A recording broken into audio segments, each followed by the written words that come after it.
സർക്കാരിന്റെ അവസാന ബജറ്റ് പ്രഖ്യാപനത്തിൽ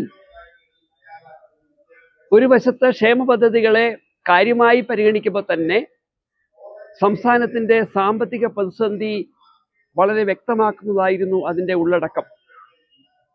രാജ്യത്ത് ഏറ്റവും അധികം ആളോഹരി നികുതി കൊടുക്കുന്ന ഒരു സംസ്ഥാനം, 1950കളിൽ ഇന്ത്യയുടെ ഏറ്റവും പിന്നോക്കമായി നിന്ന ഒരു പ്രദേശം, അങ്ങനെയുള്ളൊരു കേരളമാണ് ഇന്ന് രാജ്യത്ത് ഏറ്റവും മുന്നിൽ നിൽക്കുന്ന, വരുമാനത്തിൽ മുന്നിൽ നിൽക്കുന്ന, ജീവിത സൂചികയിൽ മുന്നിൽ നിൽക്കുന്ന ഒരു ഇടമായി മാറിയത്.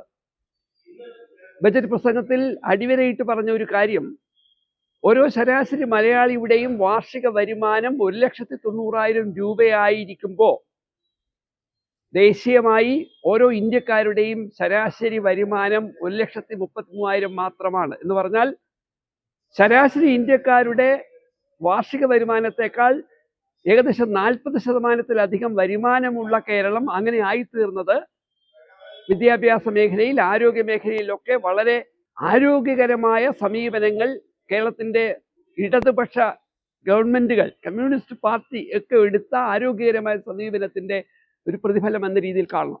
അങ്ങനെ സമസ്ത മേഖലകളിലും ലോകത്തിന്റെ മുന്നിൽ അഭിമാനത്തോടെ നിൽക്കുന്ന കേരളം, അത് കേവലം വിദ്യാഭ്യാസ മേഖല മാത്രമല്ല, സ്ത്രീകളുടെ സർവകലാശാലകളുടെ സാന്നിധ്യം എടുത്ത് പരിശോധിച്ചാൽ, അധ്യാപനത്തിലും ആരോഗ്യരംഗത്തിലും സ്ത്രീകളുടെ സാന്നിധ്യമൊക്കെ പരിശോധിച്ചാൽ യൂറോപ്യൻ രാജ്യങ്ങളുമായി കിടപിടിക്കുന്ന ഒരു ഇടമായി കേരളം മാറുമ്പോൾ, മറുവശത്ത് കേരളത്തെ ഒറ്റപ്പെടുത്തി സാമ്പത്തികമായി ഞെരുക്കിക്കൊല്ലാൻ കേന്ദ്ര സർക്കാരിന്റെ പദ്ധതികൾ അത് കേരളത്തെ വല്ലാതെ പ്രതികൂലമായി ബാധിക്കുന്നു എന്ന് ഈ ബജറ്റിന്റെ ഉള്ളടക്കം പരിശോധിച്ചാൽ മനസ്സിലാവും. നോക്കൂ, കേന്ദ്ര സർക്കാരുകൾ പ്രഖ്യാപിക്കുന്ന പദ്ധതികൾ, കഴിഞ്ഞ കാലങ്ങളിൽ കേന്ദ്ര സർക്കാർ പ്രഖ്യാപിക്കുന്ന പദ്ധതികളിൽ കേന്ദ്ര സർക്കാരിലായിരുന്നു 90% ഉത്തരവാദിത്വമെങ്കിലും ഇപ്പോൾ കേന്ദ്ര സർക്കാർ പ്രഖ്യാപിക്കുന്ന പദ്ധതികൾ തന്നെ എടുത്ത് പരിശോധിച്ചാൽ പ്രഖ്യാപനം നടത്തുന്ന കേന്ദ്ര സർക്കാർ ആയിരിക്കും, എന്നാൽ പദ്ധതി നടത്തിപ്പിന്റെ ചെലവിൽ 40% സംസ്ഥാനങ്ങൾ ചുമക്കേണ്ടതുണ്ട് എന്ന രീതിയിലേക്ക് കാര്യങ്ങൾ എത്തിയിരിക്കുന്നു. ഇതേ അവസരത്തിലാണ് GSTയുമായി ബന്ധപ്പെട്ടുള്ള അനാരോഗ്യകരമായ സമീപനങ്ങൾ കേന്ദ്ര സർക്കാർ തുടരുന്നത്. കേരളം GST നടപ്പാക്കിയതിനു ശേഷം വലിയ തരത്തിലുള്ള ചില സാമ്പത്തിക ശോഷണത്തിലേക്ക് എത്താനുള്ള ഒരു പ്രധാന കാരണം, വലിയ തരത്തിലുള്ള നികുതി വിഹിതം കേന്ദ്ര സർക്കാരിന് പിരിച്ചെടുക്കാൻ കഴിയുന്നു.